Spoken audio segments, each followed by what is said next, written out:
Shalom Lecolam, Hag Hanukkah Sameia, juntos para mais um estudo nessa sala, sinagoga virtual Talmidei Torá, Sina, Congregação Israelita da Nova Aliança. Sejam todos bem-vindos.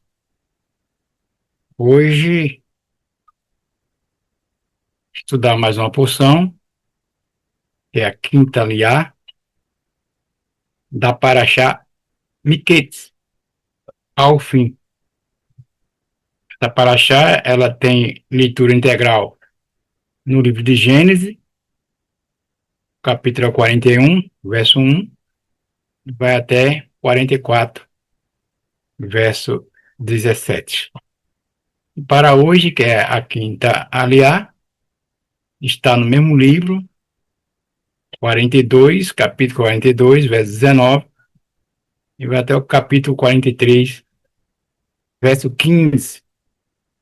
Lembrando que hoje é 29, hein? 29, Kislev do ano 5.786.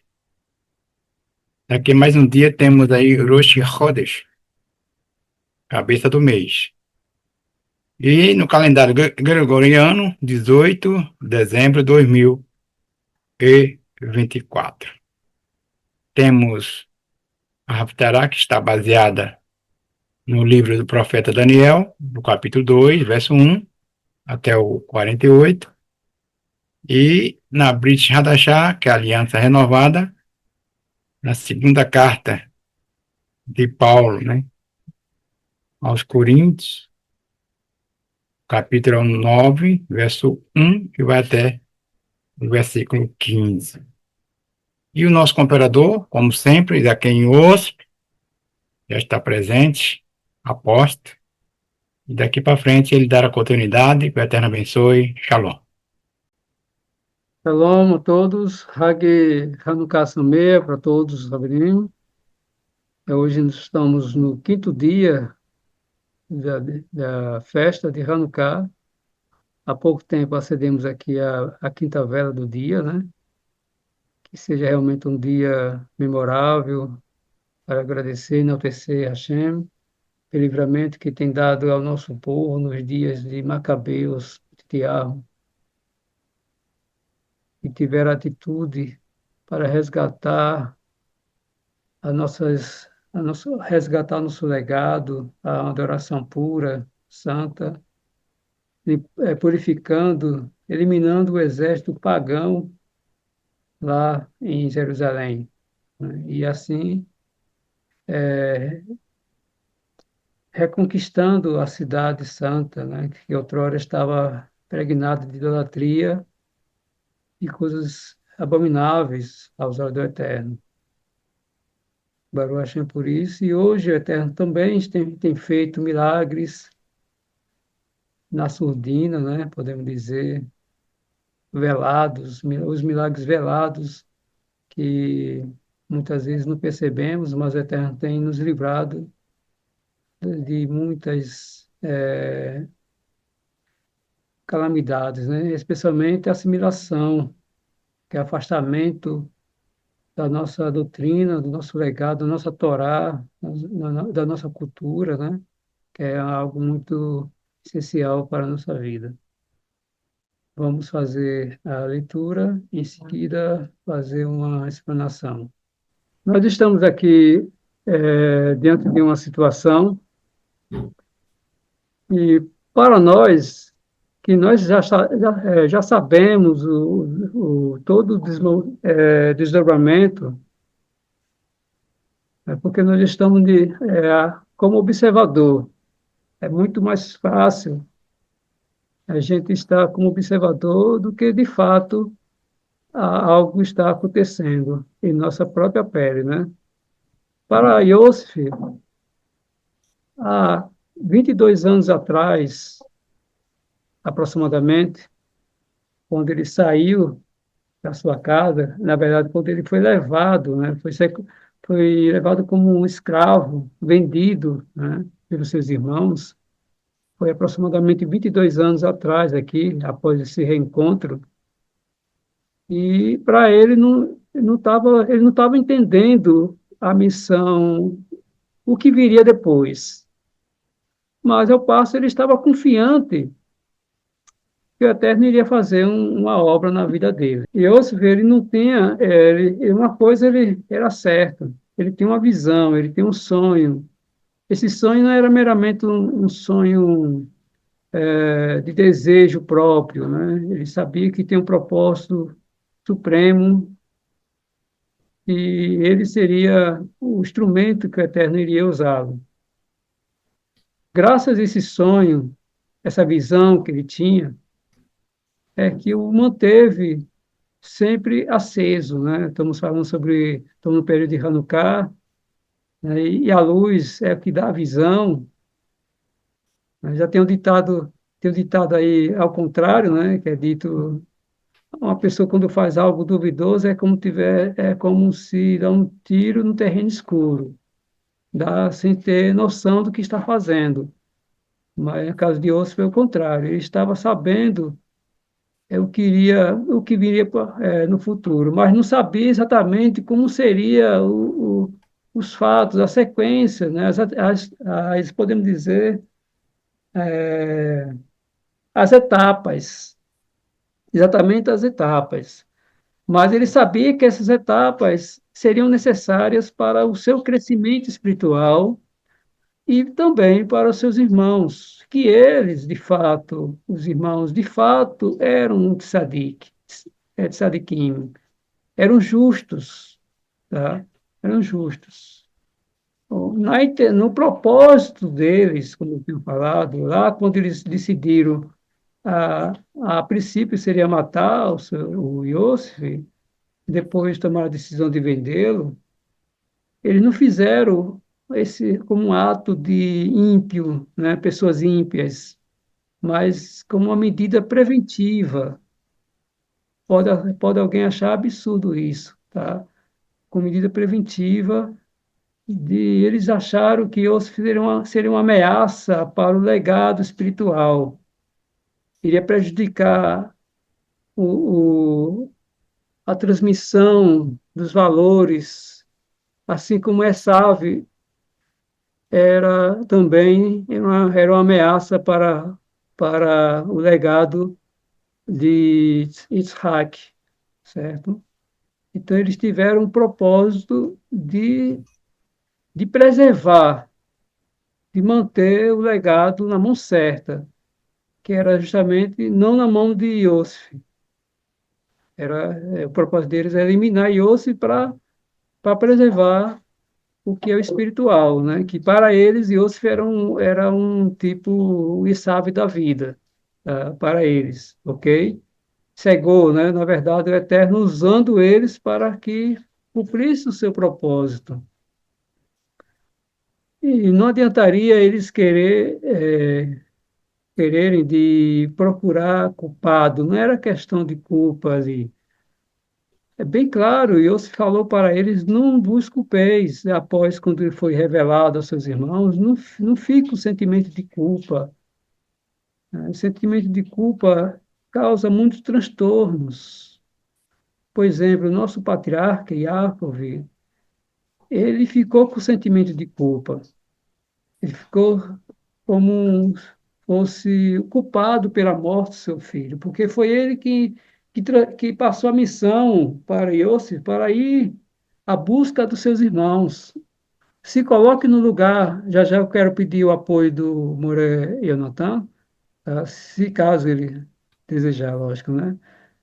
Se vocês, pais, quem é pais aqui, vai sentir, vai realmente compreender, né? Vai ter a sensibilidade, o quanto é tão terrível isso que eu vou falar, tá? Imagine, pai, se vocês mandarem um dos vossos filhos ir para cumprir alguma missão, alguma tarefa, e durante esse percurso, esse filho fosse acidentado, atropelado, tipo assim, algo bem traumatizante, que o provocou a morte. Como ficaria o seu psicológico, a sua saúde mental, como que ficaria? Diga aí. Né? Quem é pai, Moreira, Natan, se quiser falar, quem é pai, como ficaria a sua situação diante desse episódio trágico? Né? Como ficaria? Hum? Terrível, né? Quem Moreira? A dor que Jacó demonstrou sentir ali deixa bem claro como ficaria um pai com a perda de um filho, né? Ele disse: Eu perdi dois filhos já, vocês querem que eu perca mais um? Ele já havia dito de Deus que desceria enlutada à sepultura. Então, é uma dor intensa e inimaginável, né? Para quem não é pai e nunca passou por isso, né? Exatamente, exatamente, Moré.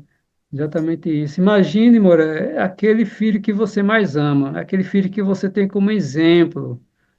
Né? Yosef, ele era o sucessor, né? Sucessor, podemos dizer, que iria levar, continuar o bastão, né? Porque Jacob passou por uma experiência muito triste no passado, quando ainda era jovem, né? Ainda não era casado, com alguém mau, né? Tem uma conduta totalmente desprovida do apoio de Deus, né? Do Eterno, iria tomar a bênção, né? Iria possuir um legado e com o apoio da mãe, lógico, né? Ele então continuou porque de fato ele era uma pessoa meritória. É bom frisar isso, que o legado espiritual tem que ter mérito pessoal, né? O legado espiritual tem que ter um mérito. O Eterno não vai entregar nada na mão de alguém se não tiver uma conduta, né? Uma conduta de um justo, né? Um de sadique. Jamais. Quanto maior a missão, maior será a aprovação, né? Muitas coisas que irá passar. Então, o que acontece? Então, Yaakov tinha essa responsabilidade, ele sabia que estava fazendo, ele viu em Yosef podemos dizer, um guardião dos seus irmãos. E aí, de repente, tudo levou de água abaixo, e ele foi o veículo, né? Ele foi entre aspas, o causador por ter mandado seu filho ir acompanhar, ver onde estão seus irmãos, e nesse trânsito, trâmite, né? Aí um animal estraçalha, um mata. Menino é uma dor insuportável, né, amados? É uma dor insuportável. E agora demonstra então, como que eu vou mandar Benjamim para vocês, para que não aconteça o que aconteceu com quem? Com o seu irmão. Então, isso mostra que ele veio 22 anos, se eu não estiver equivocado, né? Isso vem levando Yaakov, né? Vem sobrevivendo, né? Sofrendo durante todo esse período. Então, como que eu vou mandar o Benjamin? De repente ele morra durante esse percurso. Entendeu? Justamente o que ele ficou na mente lá quando mandou o seu filho mais querido, né, que ele mais amava. É bom frisar isso, é o filho que mais amava, não quer dizer que ele não amava os demais. Ele amava todos, mas um se destacava, né? Tá? Moré, quer falar alguma coisa? Pode. É, eu tenho umas observações aqui, se o senhor me À permite. vontade, à vontade. Tá. Eu não pretendo tomar muito tempo, não. Eu mandei uma mensagem para o Rocha Shalom, se ele puder responder aí, Rocha. Eu preciso de alguns textos na tela do Judaísmo em Beta. Se vocês conseguirem colocar na tela para mim, vai ajudar bastante na explanação aqui. Qual é a passagem? Isaías 37, 3, Lamentações 1:15, 3:48. Lamentações 1, Lamentações 3 e Isaías 37. Primeiro, qual é? Isaías? Lamentações. Não, primeiro Lamentações. é 41:56. Esse eu consigo aqui. Se o senhor me permitiu o compartilhamento de tela, eu consigo esses dois primeiros. Só preciso dos outros. Ah, sim, o senhor tem que receber a autorização, né? É para compartilhar a tela aqui. Tá. E o Roche vai passar por cima, então, né? Tudo Não bem. cabe a mim. Tá, ok. Então, veja bem, o hebraico, a gente sempre tem que dizer isso e enaltecer a sacralidade, a divindade do recebimento da Torá, a origem divina da Torá, ela se manifesta através das palavras do idioma em que ela foi escrita, no hebraico. Eu quero começar aqui, Zaquem, com a sua permissão, trazer uma palavra que ela ocorre nada menos que 17 vezes com as suas derivações nesta porção da Torá. 17 vezes é uma das palavras que mais ocorre na Parashá Miquetes. Isso sempre me chama a atenção. Quando a gente está estudando a Torá, algo deve nos chamar a atenção. Qual que é o tema central e que palavra representa isso? Aqui, ó. Não sei se vocês conseguem ver do tamanho que está aí. Vou tentar aumentar aqui. Para ficar aqui, eu já estou ficando quase cego. Não estou quase me enxergando muito bem. Então, vou aumentar para vocês também. Está no capítulo 41, verso 56, tá? De modo que, havendo fome sobre toda a terra, abriu José todos os depósitos e vendia aos egípcios, porque a fome prevaleceu na terra do Egito. Vocês conseguem ver isso aqui em português aí? Está na tela? Sim, Tá. Então, veja bem. tá. Qual que é a palavra aqui? Qual que é a palavra aqui para havendo fome sobre toda a terra? E abriu José todos os depósitos e vendia aos egípcios. Veja bem aqui, ó.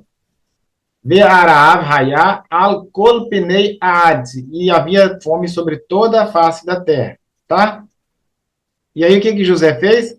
Vaiftar, ele abriu, Yosef, ele kolasher bahem, abriu tudo, os depósitos, tá? A palavra que aparece aqui, ó, vaishbor. Vaishbor. O que é isso? O que é vaishbor, lemitzraim? Ele, na tradução, tá, e vendia aos egípcios. Então, nós poderíamos entender que vaishbor seria vender. Certo? Vaishbor lemitzraim. Veia Hazak, porque era forte. Vai Hazak, né?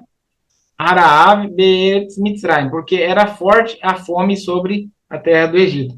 Mas essa palavra, ela tem a sua raiz, não sei se já foi conversado isso durante a semana, de repente eu estou até repetindo, porque eu não assisti as outras lives. Se já foi, vocês me avisam, que eu já encurto a história. Já estudaram isso aqui essa semana, não? Não. Tá. Aqui a palavra é shever. Shever, tá? Essa palavra ocorre 17 vezes nesta paraxá. Palavra shever. E o que significa shever? Aqui entenderam como vender, como fornecer, como entregar alimento ao Egito. Só que a palavra shever, ela vem da palavra shavar, que significa, literalmente, quebrar, destruir. Isso tanto no hebraico moderno quanto no Tanar, tá? Significa quebrar, significa destruir. Lishbor, Vaishbor, como está aqui, e tantas outras passagens. Eu vou mostrar agora outra passagem. Deixa eu ver se eu consigo ainda aqui continuar transmitindo. Deixa eu ver, 43, 42. Deixa eu ver se eu consigo aqui. Ainda está na tela? Sim, Tá. Então, veja bem. Ora, Jacó soube que havia o que no Egito? Trigo. Não é isso? Fato, trigo. Trigo. Qual é a palavra para trigo aqui? E é shever. Shever. Percebem? Novamente, significa... Nós temos que contextualizar que não pode significar trigo. Significa quebrado, destruído. E como nós vamos contextualizar essa palavra dentro de vários outros assuntos e temas que essa paraxá traz? Nós vamos chegar lá, se o senhor me permitir, nós chegaremos lá. Vaiar Yaakov que yesh shever de Mitzrayim. E Jacó soube que havia trigo no Egito. Mas o trigo não significa quebrado, shever não significa quebrado. Tem uma outra palavra para shever, Zaquenius, que resume tudo o que o senhor disse e conclui com o que eu estou dizendo. O que havia entre Yosef e os seus irmãos? desde o início da história deles. O que havia entre eles? Já Separação, na comentei. verdade, né? Oi? Separação, né? Havia uma crise. É crise, é. Crise. Olha que incrível que é isso aqui, ó. Vamos seguindo aqui. Isso aqui é o dicionário de hebraico, tá? Qual é a palavra que aparece aqui? Tá na tela? Ainda não. Tá. Apareceu já já. Crise. A tradução para Shever, hoje, no hebraico moderno, também é crise. É crise. Tá? É crise. Havia uma crise entre José e os seus irmãos. Havia um rompimento que precisava ser resolvido. E aqui havia uma crise que precisava ser resolvida. Qual era a crise aqui? Era a fome que estava devastando as terras. E que no Egito tinha pão. Tinha uma solução para a crise. Aqui o foco não está na crise em si, mas na solução para a crise, que era o quê? Trigo, que era alimento. Vamos confirmar agora com Lamentações, capítulo 1, verso 15. Se o senhor puder colocar na tela, Rosh Avshalom. Da quem ouço pode colocar. Conseguiu achar o Autorizado texto? aí.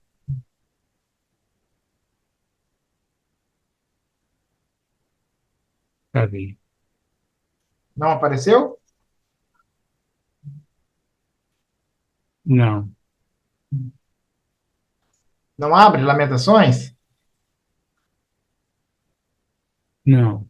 Consegue abrir aí? Não consigo. Aqui eu não consigo.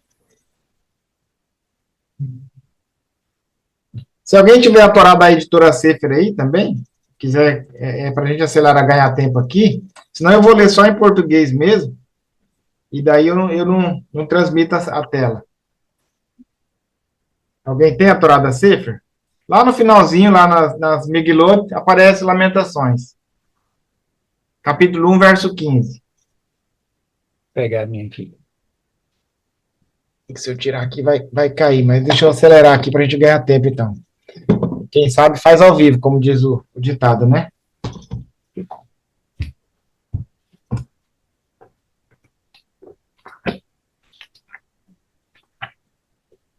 Ao vivo é assim mesmo, né? Lamentações. É. Tá? O texto que eu preciso é de Lamentações, capítulo 1, verso 15, e depois o 3, verso 48. Já achei aqui. Pode ler. 1, verso 15. Já está aí no texto? Ah, maravilha. Tá aí, é. Excelente. Pronto. Veja bem.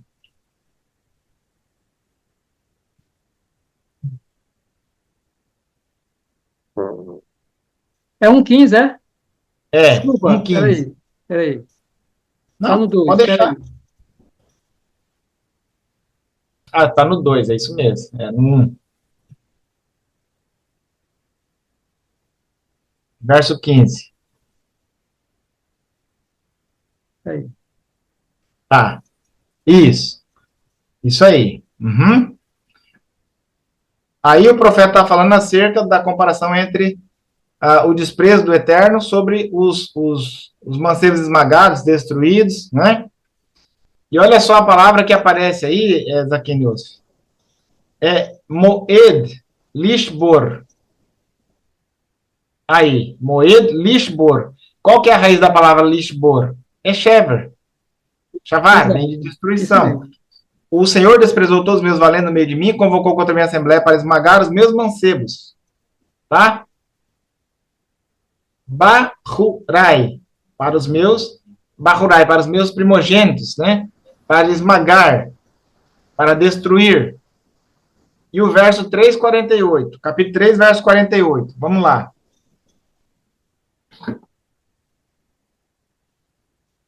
Capítulo 3, verso 48.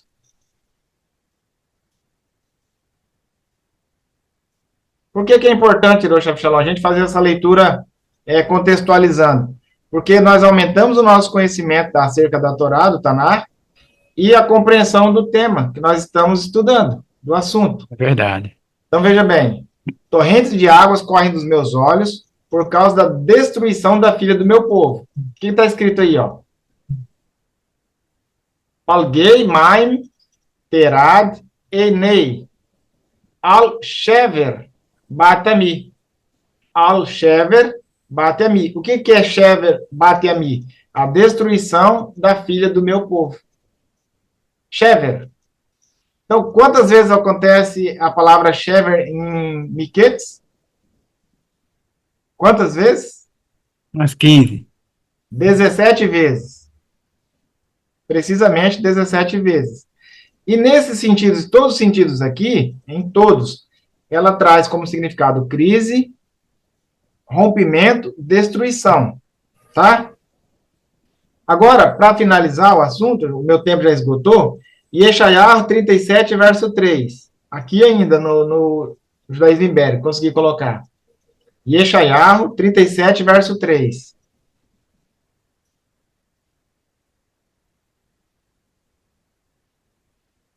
E assim nós já finalizamos.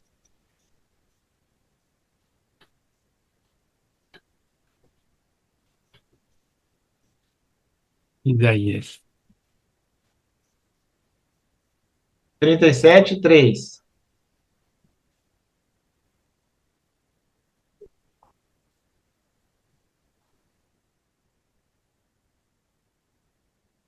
Não tá aparecendo, né?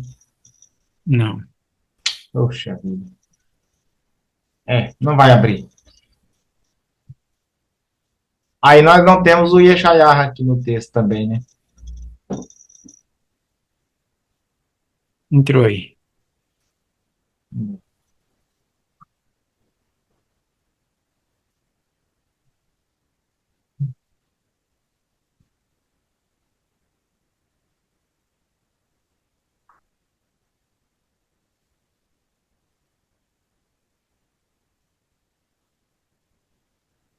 Isaías quanto, Yeshayahu? 37. Perek 37, passo Gimel.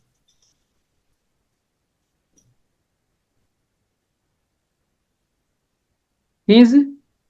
É o verso 3. Aí, é o 37, tá certo, é aí mesmo. Verso 3. Gimel. Oh, desculpa, peraí.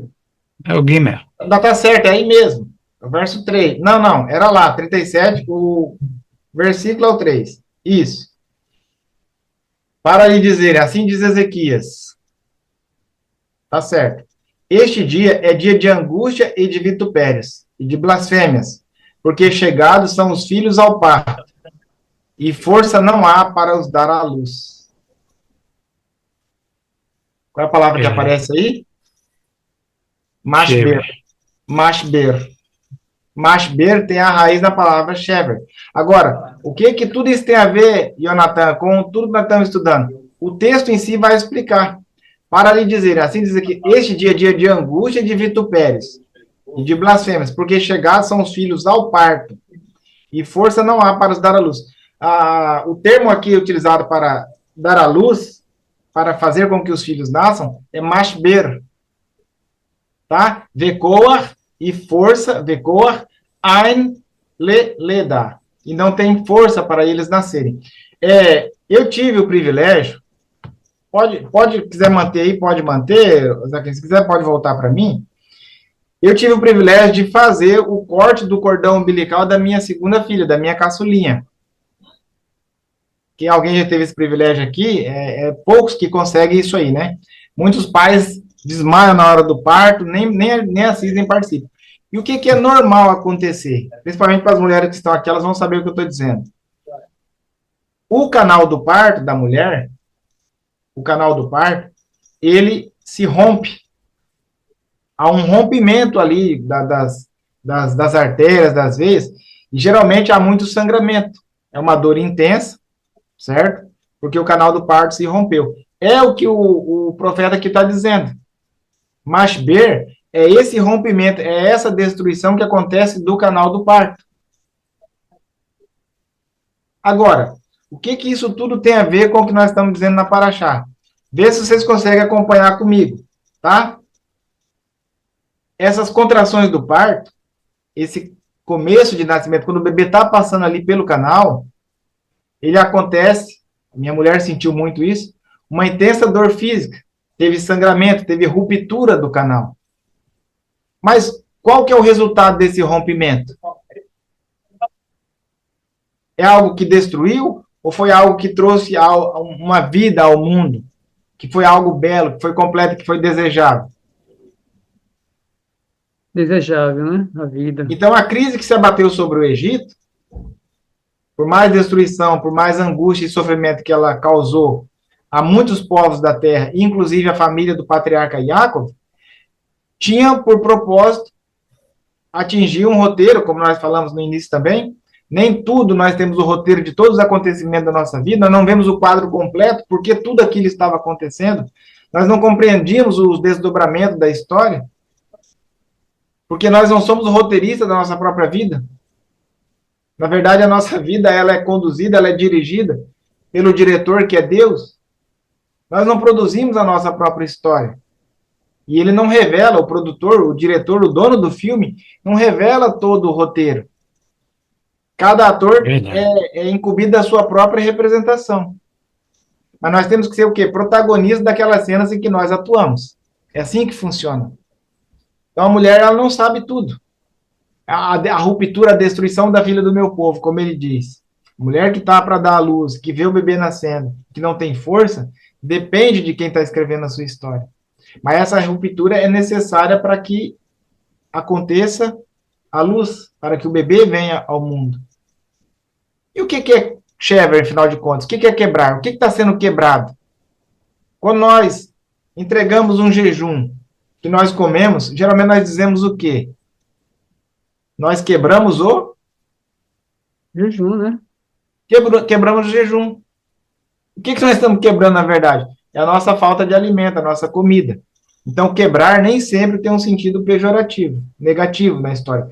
Ocorre 17 vezes nessa paraxá. Mas em todas as vezes que acontece aqui, Eroshab Shalom, há um tikkun de todas as vezes em que ela tem um sentido negativo. De destruição, de morte. Aqui, Shever, em todas as ocorrências, 17 vezes, está falando da solução da fome, da solução da crise. E por fim, a gente não pode antecipar as outras paraxotes, a vontade é grande, mas por fim vai dizer do reencontro de Yosef com seus irmãos, que foi o objetivo final de tudo aquilo que aconteceu. Então, nem sempre Shever será algo ruim. Depende do que nós fazemos, ou qual é o preço, o valor que nós atribuímos àquele fato que aconteceu em nossas vidas. Ah, me quebraram. Podemos dizer isso, me quebraram. Mas te quebraram para quê? Para que você seja reconstruído mais forte. Eu já passei 4 minutos, eu vi aqui agora. Eu devolvo a palavra ao senhor, Zaquim. Peço desculpa pela empolgação aqui, né? Mas está com o senhor a palavra agora. Na verdade, você não pode nem pedir desculpa, porque se você pedir desculpa, eu que vou ficar, eu vou ficar culpado. Viu? Muito obrigado, Moura. Muito obrigado pela sua participação. Com certeza foi muito frutífera, né? Edificante. Suas palavras foram bem profundas, Baruch Hashem. Eu quero aproveitar esse link, tá? Inverteu aqui, né? Quero aproveitar as suas palavras para entender o seguinte, que as tragédias, né, Moura, ela pode ser convertida, tá, em bênçãos, entendeu? Por isso, quem vai dizer, de fato, quem vai determinar, de fato, não é o Eterno, não, que vai determinar as tragédias se transformar em bênção, tá? São as nossas atitudes, né? O nosso comportamento, a nossa resiliência, a nossa fé, a nossa confiança, certo? Nós não somos ovelha levado para o matadouro. Eu já vi a ovelha gritar, fazer aquele alarme todo? Não, né?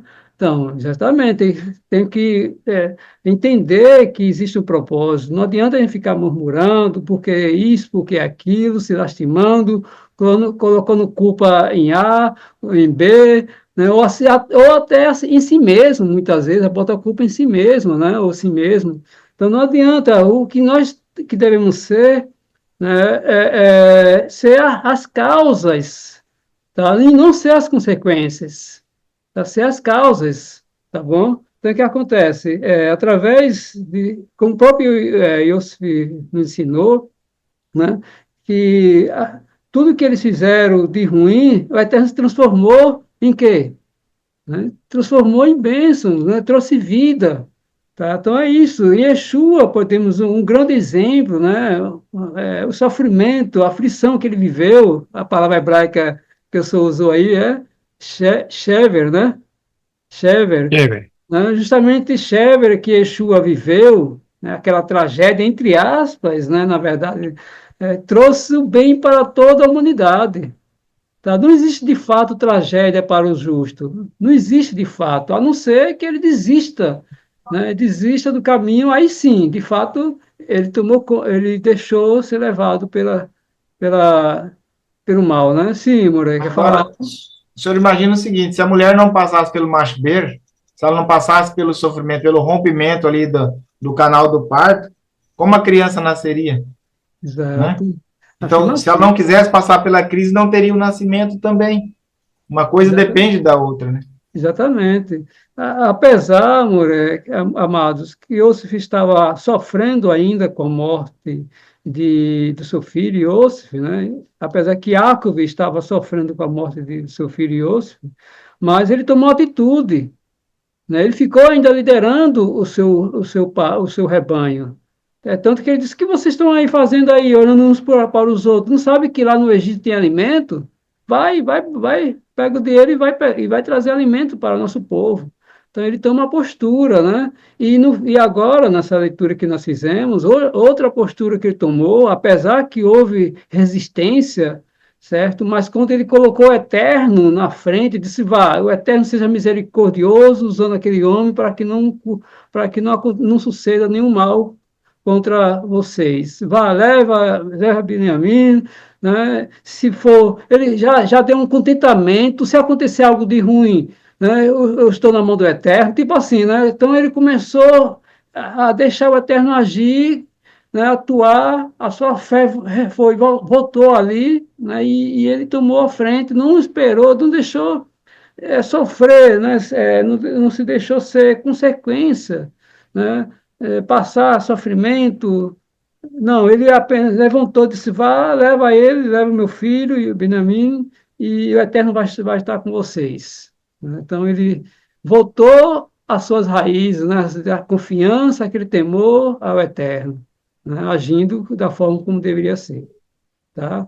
Voltou às suas raízes, quando fala raízes, na verdade, voltou à fé, né? Quero até corrigir aqui, voltou à sua confiança em Hashem.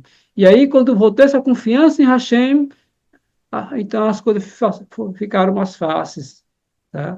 Então, o que acontece? A nossa confiança, a nossa emuná, nosso temor, nossa devoção, né? A nossa convicção que o Eterno tem, poderá agir em nossas vidas, é que poderá, as coisas certamente irão acontecer ao nosso favor. Naquele momento, é o momento, por exemplo, o momento da prova. O que é prova? Já viu um professor dar resposta ao aluno na hora da prova? Já viu algum professor ajudando os seus alunos na hora da prova? Já viu? Alguém já viu aí? E por que o Eterno tem que ajudar na hora da prova? Se ele já nos É o ensinou único o momento que caminho o das professor fica em pedras. silêncio, né? É no Oi? momento do teste. É o único momento que o professor fica em silêncio, é no momento do teste. Exatamente, exatamente. Então, naquele momento, o Eterno ficou em silêncio, porque o Eterno ensinou tudo. O Eterno ensinou tudo a Yaakov, né? Assim como ensinou a Yosef, deixou, porque eles suportavam, ele podia suportar, tá? Então, Baruch Hashem, graças ao Eterno. Moré, vamos participar mais, viu? Realmente foi muito boa a sua presença, que o Eterno venha lhe abençoar graciosamente. E agradeço a todos vocês, e Hag Hanukkah Sameach.